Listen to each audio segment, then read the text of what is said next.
Welcome to Willow Healing Matters, the podcast.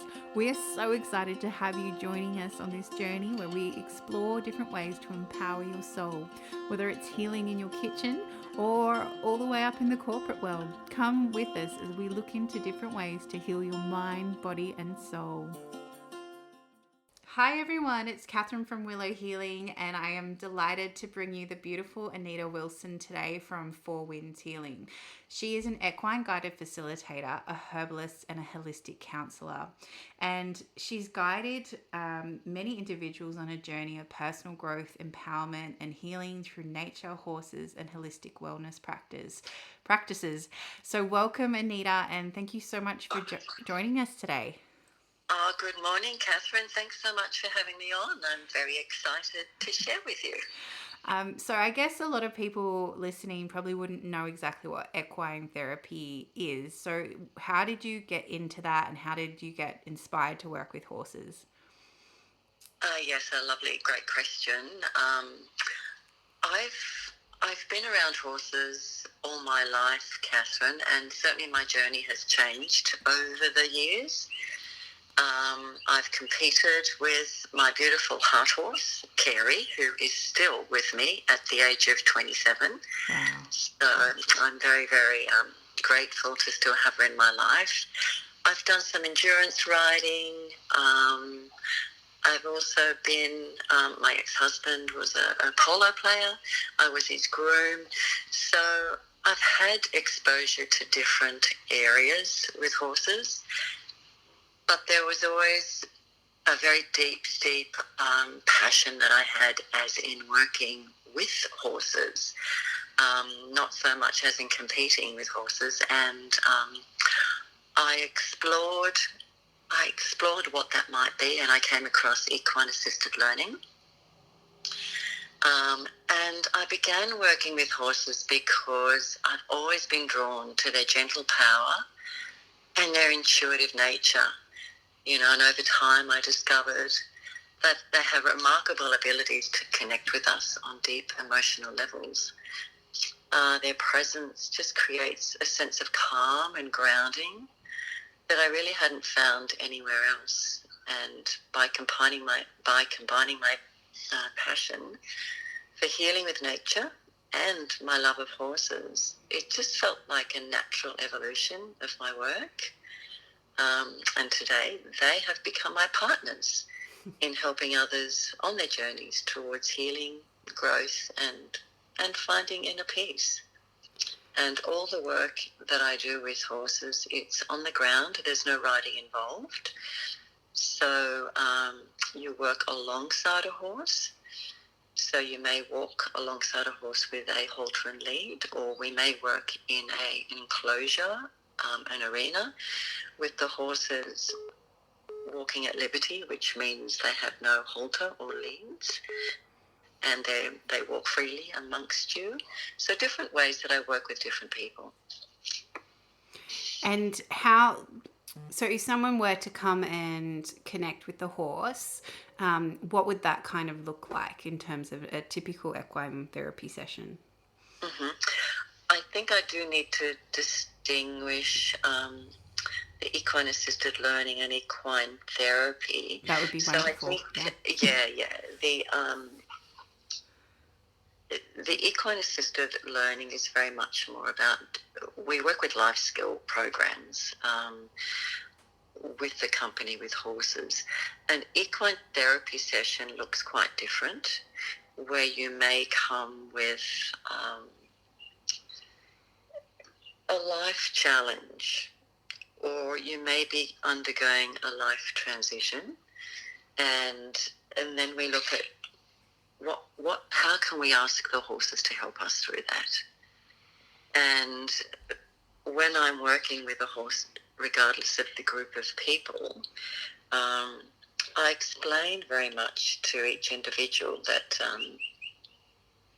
whether we're learning about ourselves or experiencing life transitions, you know, or whether it's reconnecting to a passion or gaining confidence or finding our courage, horses have the ability to tell us the truth about what's really happening in our interior landscape.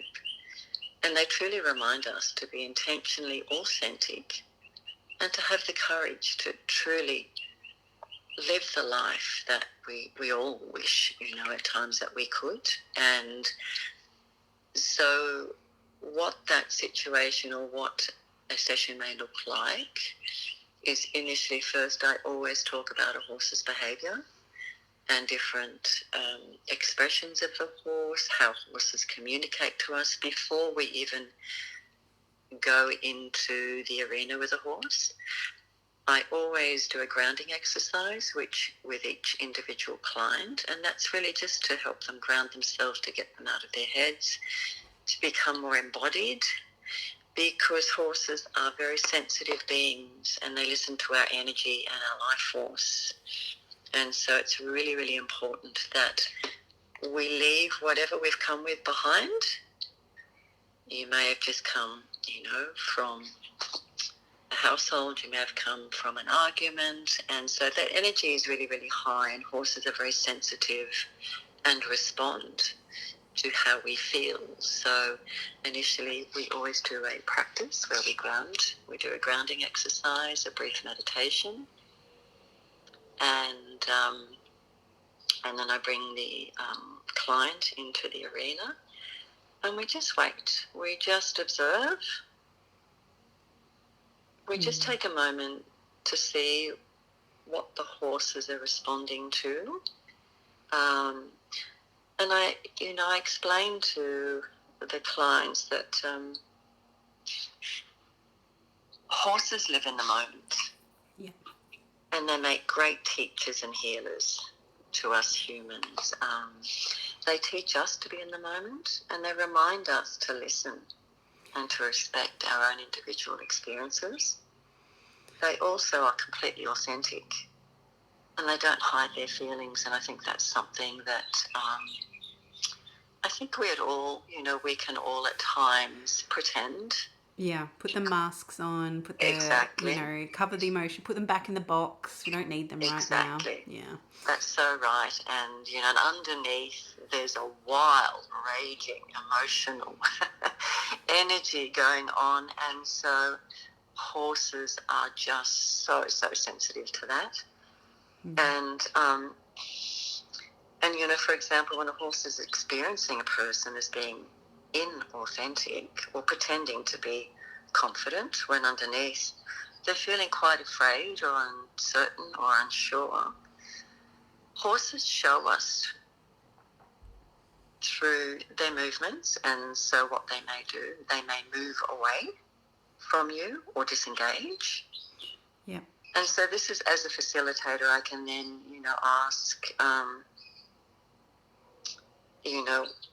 what might be going on for you right now? What are you feeling right now? And I think even asking those questions, or, what are you thinking about right now? It brings the individual back into their body, reconnect with what it is that they are feeling or thinking. And by voicing it, already the energy shifts, and you'll see the horse's engagement change immediately, because you are telling your truth. You are being authentic in the moment, and they very much respond to authenticity.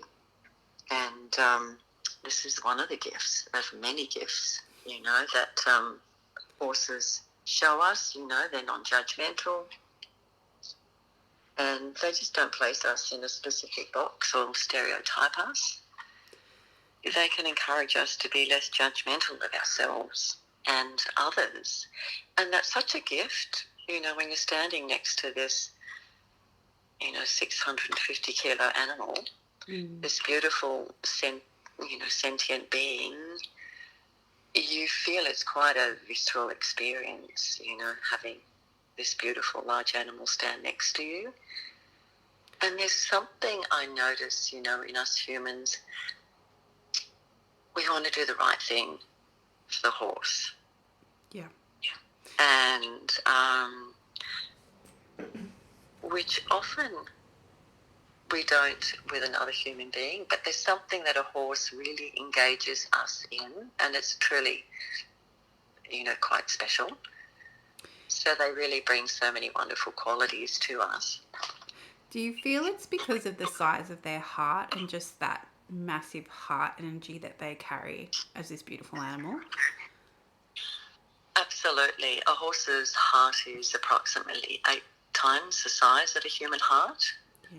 So their electromagnetic field is quite expansive. And there's a term that we use, co-regulate.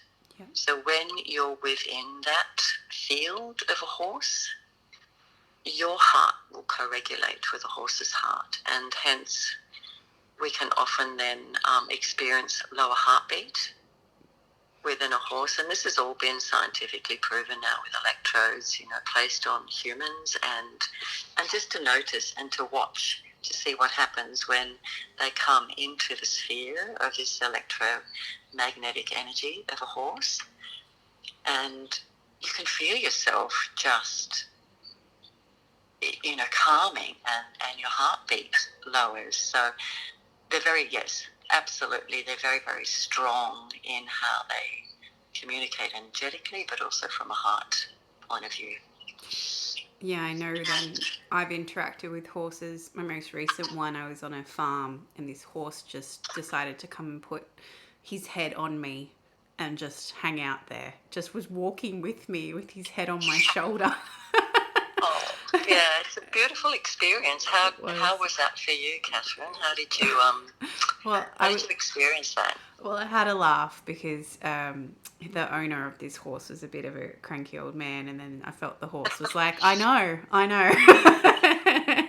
Yeah. And but he's like, he's got a good heart, and it's just that you just feel really grounded and really calm, and despite the size of a horse, you're not intimidated. When you're in that space and you're really connected with them, you don't feel there's going to be harm or anything come towards you. You just feel this calmness and this grounding, and that, wow, thank you for choosing me to spend this time with, almost like this gratitude as well. Yes. Oh, and it's immensely healing. And of course, I have to also say it's not every horse that you can do that with either. So we do have our healing, our therapy horses that we work with, because they are a flight animal. And that is something, even domesticated horses. So we always need to be respectful, and they will always, engage to their environment. So if there's something that affects them in their environment, they are always, I say, on guard as a flight animal, because that is what innately they are. And they will respond and react to a moving object that might, for example, fly into their sphere, or might be, huge winds, and maybe they might see a box flying across the paddock. Their first instinct is to recognize, to be alert, and they may respond to that. And the way they may do that is by running away, and then they'll turn and look at it again to reassess. And then once they've once they've realised that actually it's not going to hurt me, I'm okay, they'll either go straight back to grazing. They might have a big shake in the body, and it's a really, really good exercise to show individuals and to explain. When we become stressed, we often internalise the stressors and hold it, in our emotional body, and that can lead to a number of different health issues long term, where horses, once they're frightened, they look at whatever that stimulus has been, they assess it, they'll either run, they'll turn around, and what they'll normally do is they'll either shake their whole body or roll on the ground, and it's a way of releasing. And I can, often, it's a great experience to watch, because I say, I can share that if we could do that once we've been engaged in a very stressful situation, just shake our body. It helps to release. Yeah, it's definitely then engaging that somatic experience to Absolutely. to release that polyvagal nerve reaction, and Yes. take us back out of that parasympathetic. So it's like, yeah, it's like when when you've had a fright and you just do that big breath, it's almost like that. Oh, my body can relax now. So it's amazing seeing it on the extreme scale of a horse, Mm, shaking it and rolling. Yeah.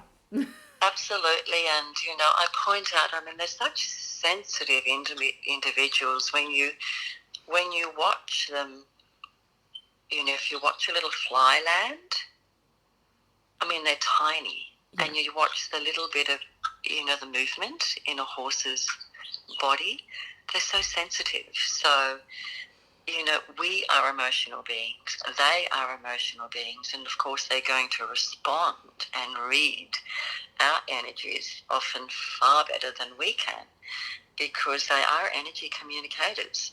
And they're always listening to what's happening on the inside of us. And this is such a gift, because this is where, when you're working with individuals, we can't lie to a horse. They pick you. They know exactly what's going on. And I often, when I'm working with individuals, I say, okay, let's just take a deep, deep breath. Let's just take a moment to look around us, take in the sights. What can you smell? What can you feel? Just to ground, once you ground yourself. And often that response will immediately transfer to the horse, where they may take a big sigh in and let out a big snort through the nose, as if to say, thank God, they're in their body again, So, Oh, welcome. Finally, we're here. You're here now. Thank you. absolutely. You're with me. You're being, you're in the moment, authentic. And, horses, they trust their feelings and they make decisions based on how they feel, not what they think. And they never doubt their feelings like we do, So I think if a person is in the presence and they become afraid and tense in their body, the horse just mirrors the fear by becoming tense as well. And they're such beautiful mirrors. Yeah. And they have no agenda. They're just mirroring what they're feeling. And this is such a beautiful exercise when you're working with horses, because they don't judge you. They don't care where you've come from, what you're wearing, what you do in life, where you live. None of that matters. And so that in itself is such a profound experience, I think, for most people. Yeah, and it's amazing how not just horses, but a lot of animals can, when they're our pets, they can emulate so many things we don't realize. Like, I've got this client and her cats will mimic her symptoms that she has in her body when she's having pain and things like that. And she's like, oh, I think I'm making it up. And I was like, no, you're actually not. Like, it's just, they're so in tune with you that they're feeling and actually feeling your pain and feeling it as well, and then and then horses, because they've got that bigger heart energy, it's at a bigger scale almost. And I know a lot of people will go, oh, but I'm afraid of horses. So I guess that would be my next question to you. Yes. What if people are afraid of horses? Can they still come and do this work? Absolutely. And I always ask, what has been your experience with horses? Because predominantly, people who say they're scared of horses have either had bad experience of some sort. Yeah. They may have gone, they may have been riding a horse, been bucked off, been bitten. It's generally something that has happened in their past. And this is actually a really, really beautiful way to heal that, that fear, because when you're working with safe and calm horses, and this is where it is really, really important to specify that we just don't work with any type of horse. Yeah. It can often heal that wounding or that experience that someone has had by having a gentle and calm interaction with a horse. And at times where I know I've had clients that have just stood there and the horses energetically stood in front of them, and I also look at the chakra systems that the horses stand near. for example, I had a lovely woman and a daughter come, and there was a lot of tension between them, and they had a very uneasy relationship and were wanting to look at ways to heal. They both came in to work with the horses, and initially we had two horses, and they just both walked away, walked into the corner, just kept their distance. So I just asked them both to work with themselves energetically. We worked through a little bit of a grounding exercise, and just briefly shared what it is that they were wanting to gain from the experience today. And once they were able to be really honest, it's amazing. One horse in particular came over to the mother and stood with her head in front of the mother's heart. Mm-hmm. And she must have just, I think, stayed, in her company for a good 10 minutes. There was no movement. And I could see, of course, the emotions came up for the woman. She had tears rolling down her cheeks. It was quite a beautiful moment to witness. And horses just know, they absolutely know where to go, what needs to be healed. And it was amazing, the shift in the relationship between the mother and daughter afterwards was really beautiful to witness. So this beautiful mare helped, I guess, unlock, the mum's heart, and to help her to come back to feeling her own sense of compassion to herself, which then allowed her to feel that for her daughter. And it's quite remarkable, actually, what happened afterward, and the difference in how they could communicate with each other. So, yeah, they're quite profound healers, our horses. So very beautiful to witness that as well. Well, I feel that too.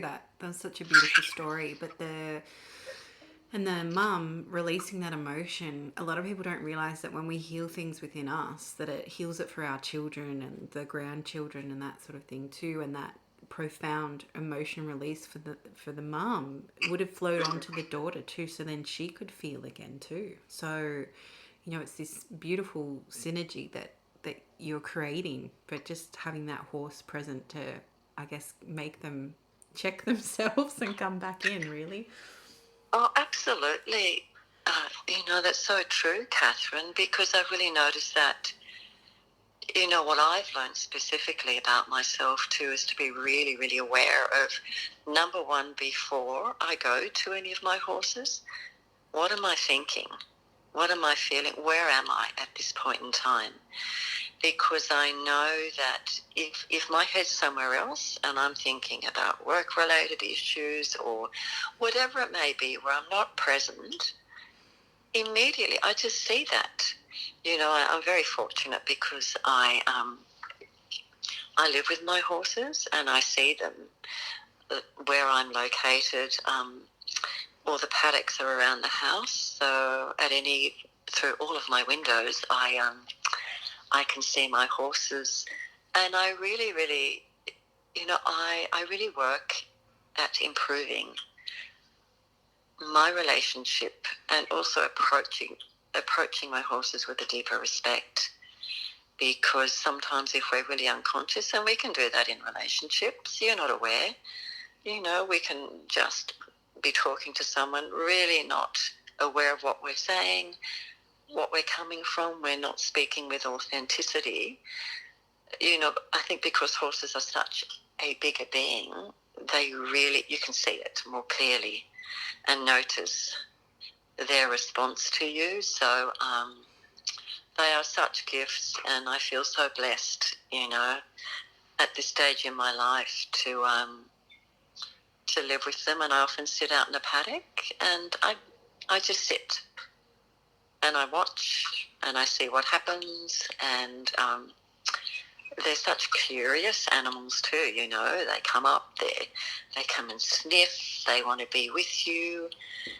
It's quite a beautiful exchange, and that's what I really love to share, with all my clients as well. Yeah, just that beautiful horse energy, really. Like it's just, yeah.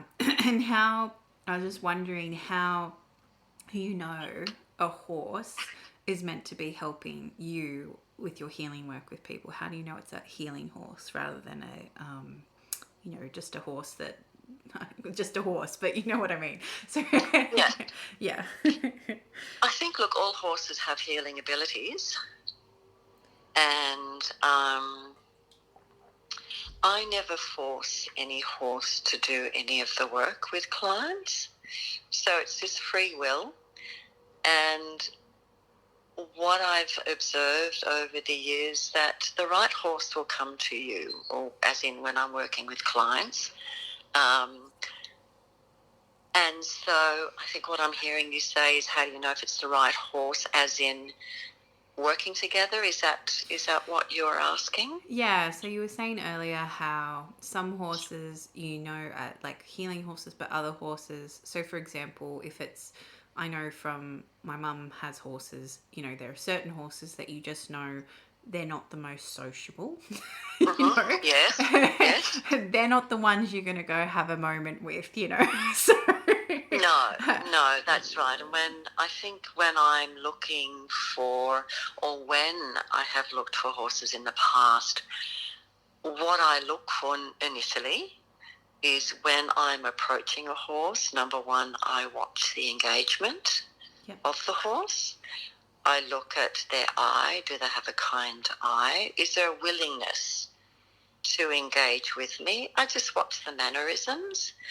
I watch, for example, things, how they might respond to stimuli around them. For example, if you have a horse that's a very, very, might be a very traumatized horse, and I do have one of those here in my herd, but he's actually a really beautiful, beautiful horse to work with. But also, if you have a very high energy horse, or a horse that might be highly reactive and do a 360 and bolt, that would not be a very safe horse that I would work with a client. Yeah. Because it could then re-traumatize an individual. So there are specific horses that I would choose, and some that I wouldn't choose, in relation to their demeanour, their nature, their willingness to engage. And I have a herd of 4, and they're all very, very different. And they bring their own specific healing qualities. And my little fellow, who I don't know his full history, but I know when he first came to me, he was head shy. He was obviously hit a lot. It was really, really difficult to engage with him, but I just knew there was something special about him. He's a super sensitive little fellow. And I think just with time, consistency, and when they know they're in a safe environment, they then respond quite differently. And it's the same with a human.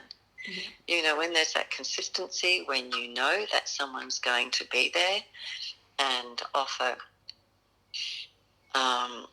that support and kindness and compassion, you start to feel safe. And it's the same, same with a horse. But so yes, in answer to your question, look, there are specific horses that I would work with and that I wouldn't work with. Yeah. For the safety of a client, definitely. And I guess it's like, with any animal, or with any soul that you work with, animal, human, whatever it may be, we always have to, keep in mind and have that compassion that everyone has a history, everyone has trauma, everyone has, a background, and that's why, and I find, I don't know about you, Anita, but the universe will provide you with exactly what you need at that time, right? So. Oh, that's so true, Catherine. Spot on. It's like, I would really like a horse to do this. Hey, by the way, Anita, do you need this horse? I'm assuming this is what might have happened. Well, it's interesting. This is also when I know initially with my I call her my lead mare. She's the matriarch of my herd, and she's 27. I know her extremely well. I've had her since she was 3. So we have a long history.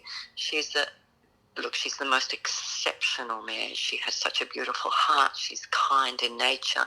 She's a big girl. She stands at 17.1, which is a very big animal, and but I've just seen, how she interacts with people, with my grandchildren, with our dogs.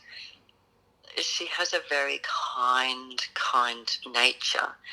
And I know that when I was looking for a little companion, I looked at many different horses, and also a horse that would be suitable to do the equine, guided facilitation work with. I came across who was to become her companion, a little fellow. He's a gelding. He's 13.1, so he's little. And most people think he's a little, baby horse. He's just a pony. He's small in stature, but big in personality. So he came to me in a very organic manner, and it was when I moved to the Southern Highlands that I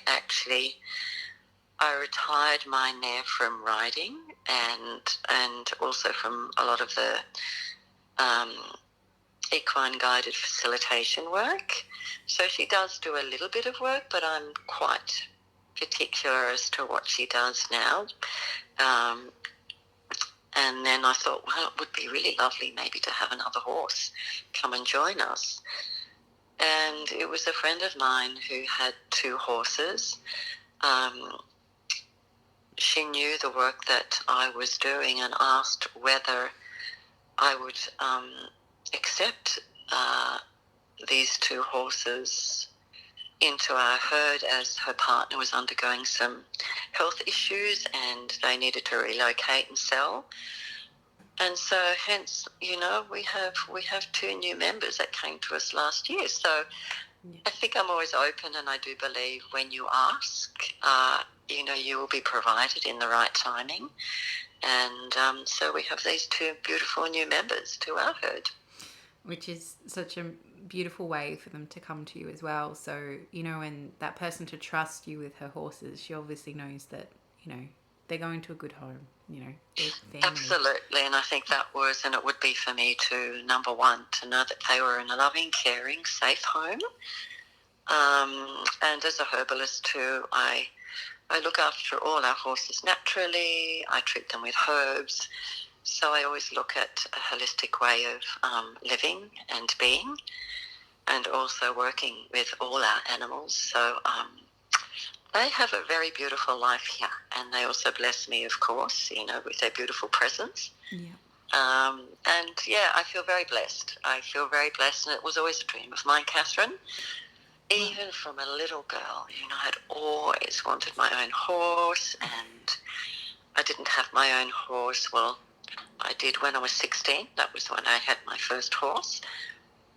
Yeah. And so I've always followed somehow the thread, and I think that when equine assisted learning and seeing that there were programs where you could work with horses on the ground and not by riding, by engaging through different exercises, one-to-one, there was just, it was a different way of actually working with horses. That's when my whole world just opened up. And here's my purpose. Thank you. Oh, look, absolutely. I love it. I breathe it. I live it each and every day. I wake to my horses. Yeah. I say thank you. I give gratitude for the gift of being able to live with them in this beautiful environment in the Southern Highlands. So I truly, truly feel very, very fortunate, and it's a lot of work at the same time, and it's only me doing this work. So, but I wouldn't have it any other way. So I feel very fortunate. It's like that. What's that saying where it's like, you don't work a day if you're doing something you love, isn't it? So it's so true. Yeah. And like anything, with any work, you certainly have your challenges. You can be tested to the point where sometimes I think we can all question, oh my gosh, is this really, where I'm supposed to be, what it is that I'm supposed to be doing? But I just know there's this core energy within, I think, the bottom of my heart. It just keeps moving me forward. I just, no matter how hard it's been at times, or challenging, or confronting, I just know this is it. This is what I want to do, and this is what I really, really wish to share with others, this lifetime. So I don't know about you, but, your passions and what is it that connects you? What is it that keeps you on the path, Is it always something that you've been doing this, or have you also sort of changed in your direction with your work? My pattern keeps changing, but it's almost like this curiosity. Once we have that curiosity, and you keep following those pulls that you have, that the universe leaves you those little breadcrumbs, and how I started as a healer is very different to what I do now. And I know it's part of my journey and how it's evolved, but I wouldn't change it. I just accept, okay, cool, I can do this now. Let's move on. We're doing something different. And that's kind of how this podcast came out, because I just want to talk to people. I just wanted to share, and I get to talk with beautiful people like yourself, and get to help people learn about, hey, there's other ways of healing that maybe we haven't heard about before, or thought about, or we were curious about, and we just wanted to know more about it. So yes. Yeah. Oh, it's a wonderful thing that you offer too, Catherine, because I know I do listen to quite a few podcasts, and obviously I live quite remotely out here and quite isolated, and I don't have television, so I do like to listen and learn. I'm always open to learning. And I love the fact that, you can I often listen to podcasts when I'm picking up poop out in the paddock. So I utilise my times, but I'm just always incredibly amazed at, what I learn, what I keep learning, and especially through podcasts and, people like yourself that interview different people from all walks of life. We all share, I guess, that common denominator of healing and wanting to heal ourselves. But there are so many avenues, there are so many modalities, there are so many different ways of healing, and it's a wonderful thing that you can bring, people's awareness and sharing this with everyone. And that's it. And that's it. That's why we're here. We're about sharing, about empowering other people, because how and I know you're very much into holistic well-being, but until we learn to empower ourselves and heal our body and our mind and our soul, then it makes it really hard to go on a healing journey on your own. So let's learn about as many other people that can help us as we can. Well, it's the community, isn't it? Yes. They say that you can't raise a child on your own. You need that sense of community and connection. But I think that's something that I've really, really, and I think with the past few years, with all the changes that we've, as the world, have gone and undergone, connection is so important more than anything. And I think this is where, when you bring people together, when you create podcasts, when you create groups, when you create, I also provide equine morning teas, because that was a way that I thought I can bring women together. Yeah. And we can sit, we can talk, but then there was also that time with horses and offering that healing capacity. And I think we're all yearning deep down for connection. And we are a herd animal, as horses are. They thrive in a herd, as in connection. Horses on their own in the wild don't survive because of predators. So they know, instinctively they know, that for their life being, and for the safety of their life, to belong to a herd is to be safe. They all have a position in a herd, and it's fascinating watching this. When you watch, when you're watching horses in the wild, and horses obviously are non-verbal, and they communicate through their body language. But when you watch a herd, there is the lead mare, and then you have the stallion, normally at the back. You have what they call the sentinel beings on the side, and other mares, who then help the lead mare. They will alert her to different things that might be dangerous in the environment, but she will be that lead mare. She'll be the one that will make the decision, and everyone's in tune and they all follow her. And that's amazing, just that communication. Imagine if we could, this is where we can learn so much too, because we often struggle with how we communicate, how that communication's taken on board, especially even in a family unit, mum, dad and kids.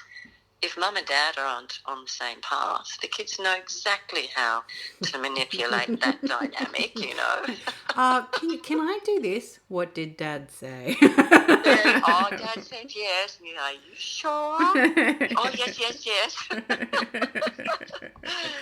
But I think that's where, again, we can learn just by watching and seeing through by being congruent, by being consistent, by being clear. This is what we can also bring into relationships, not only with ourselves, but with each other. Yeah, and definitely that being authentic as well, and not putting, often in relationships we will find ourselves falling into roles to, maybe keep the peace or, appease people and that sort of thing, and about learning to honour yourself, to stay true to yourself. And doing that in a relationship, I don't think people actually realise how difficult that is. So, it's, especially if you're not with the right people around you, it's really hard to be your true self and be that authentic self. And that, I guess, circles back to where we started, whereas horses will make you show up how you're meant to. Yeah. And, I so agree with you there, Catherine. I mean, we've all got our own healing journeys and we gain awarenesses when they come. But until you are aware of a certain behaviour or belief system, there's no possibility for change. Because I think first initially there's the awareness, and then looking at, okay, what can I do? How can I change this? Because, for example, I'll give you an example working with a horse. Someone might be walking next to the horse and they might just keep pushing into them, bumping them, and not aggressively, but just pushing them. And, that's when I can ask a question with the individual, does that feel right for you? What do you notice is going on here? And they might not even be noticing, the horses either. They might think the horse is trying to be friendly, but horses have a way of tuning in, for example, and in that instance, it's about having a lack of boundaries. And they'll know. So if they just keep pushing and pushing, they'll just test you to see how far can I push this person until they can actually hold their space and energetically say, no, you've pushed too far. I'm not accepting that. And this is where I think that experiential part of the interaction with the horses is really beneficial. They can see it happening. Yeah. They can feel it happening. And so they can often then embody, oh, yeah, that's right, like I can sometimes, I have a work situation, for example, where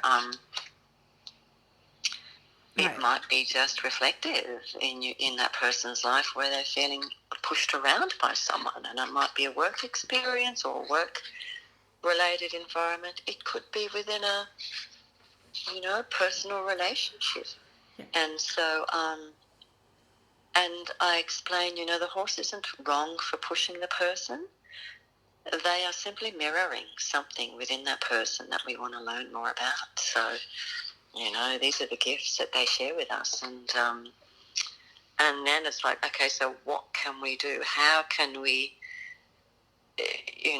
how can we call on those boundaries? What do we need to do so that we're clear energetically that that's where you stop, you don't overstep that line, and this is what I mean. Yeah, so they're beautiful.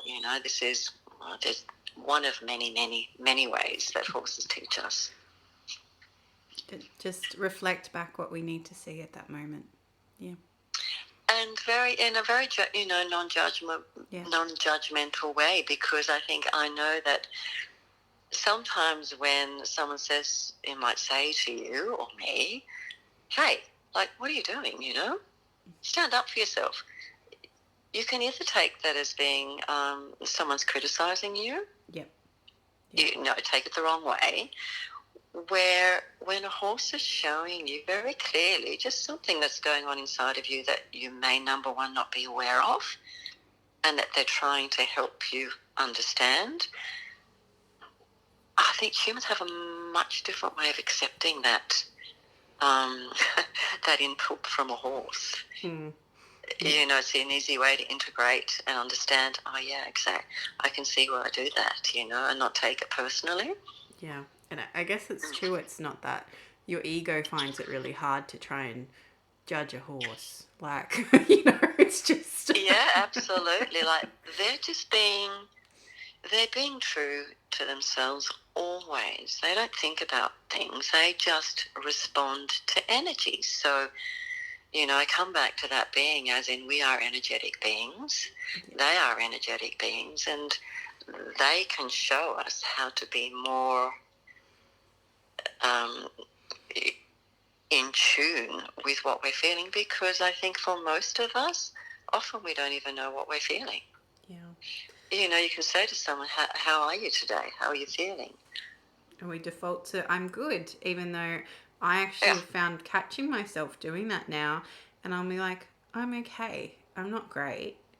Like there's a lot going on for me right now. And then people either will then pry, or they'll stand off and go, oh, that's not the response I was expecting, because we're so conditioned to just saying, I'm good, even though we're truly not, So. Yeah, exactly. And I think it's then being able to be more authentic and say, look, today I'm just feeling really tired, or I'm not traveling very well. Yeah. But you're also honouring yourself in that process, because I think we can all, I think it's such a conditioned way of being, because sometimes we don't want to be authentic to ourselves because we may think, someone might not like us, or, all of that. So I think when we are true to ourselves, we allow others to be the same. Yeah. And that's the gift. Yeah. It's truly that compassion and for ourselves and for other people. Yeah. Yeah. Well, absolutely. Thank you, Anita. This has been amazing. So I ask everyone at the end of the show, if you could heal something in the world or change something in the world for the better, what would it be for you? I think it's, for me, it would be for us all to have more compassion and empathy with each other. Yeah. Because if we're able to connect, number one, to ourselves, to have empathy and compassion for ourselves, we're able to really have that for other people. And I think there's so much disharmony and,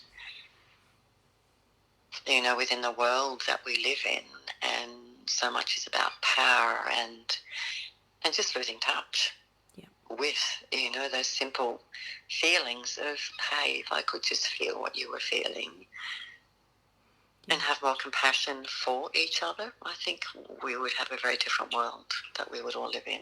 Agreed. That's beautiful, and yeah, I feel that the same. If everyone just had a bit more compassion and empathy, then how differently people would treat each other as well. Yeah. Yeah. All right. Well, thank you again, Anita. This has been amazing. And I feel if anyone wants to learn more about horses and working with horses, Anita will be your person to hook into. So I will put her details in the show notes for her website, fourwindshealing.com.au, as well as her other social media handles. So thank you again, Anita. It has been amazing and insightful. And yeah, I feel really inclined to come and work with you, actually. So yeah. Oh, look, thank you so much, Catherine. I really appreciate the time and having this opportunity to talk to you, as I'm very, very passionate about all of this work, and thank you for what you're doing too with your podcasts and reaching out to people, and we're all learning from each other. So thank you for this opportunity. Thank you. Thanks. Thank you for listening to Willow Healing Matters, the podcast. We have so much love and gratitude that you have taken the time out of your day to empower you on your healing journey. The views shared by the person being interviewed might not necessarily reflect that of the host and should be used at your own discernment. Trust what resonates for you and follow your heart and soul guidance. If you have any underlying medical conditions or mental health issues, please consult with your healthcare provider before pursuing any of the recommendations. Likewise, you can always contact the person being interviewed to find out more information. This can be found in the show notes. Heal, empower, and find love in everything that you do.